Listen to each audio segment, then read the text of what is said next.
నేను ప్రతి ఒక్క కార్యకర్తకి రిక్వెస్ట్ చేస్తున్నా, లైఫ్లో ఎప్పుడైనా రాజకీయంలో రాకండి, ఎప్పుడు కూడా రాజకీయంలో రాకండి. కానీ ఎట్లాంటి నేతలను మీరు తయారు చేస్తారంటే, లీడర్లు ఎట్లా ఉండాలి? అరే నేను చెప్తా కదా, నువ్వు చెప్తా ఎట్లా? లీడర్లు ఎట్లా ఉండాలంటే ప్రతి ఒక్క హిందూ కార్యకర్తకి బలం ఇచ్చే ఎట్లాంటి లీడర్ కావాలి. లీడర్లు ఎట్లా ఉండాలంటే, అయ్యా నువ్వు గౌరక్షణ చేయి, నేను కూడా నీ ఎంబడొస్తా, అట్లాంటి లీడర్ కావాలి.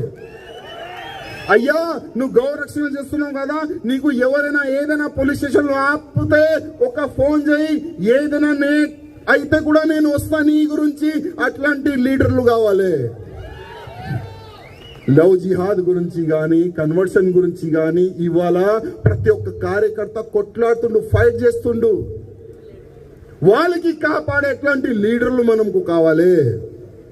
కానీ ఇవాళ నైట్కి ఒక కండువా ఉంటుంది లీడర్లకి, మళ్ళా పొద్దుగల ఇంకొక కండువా ఉంటుంది లీడర్లకి.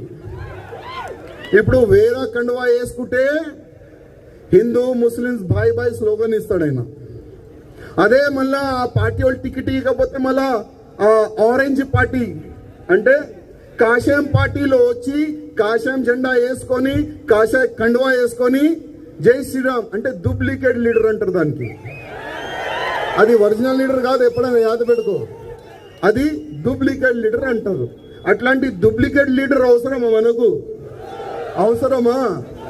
నెక్స్ట్ ఎన్నికల్లో ఏదైనా లీడర్ ఉంటే ఫస్ట్ అయితే ఫేస్బుక్లో, ట్విట్టర్లో, అన్ని దాంట్లో మీరు ఒక వైరల్ చేయండి. ప్రత్యేకంగా మీరే వీడియో తయారు చేసి పెట్టండి. చేత కాని లీడర్లు మాకు అవసరం లేదు.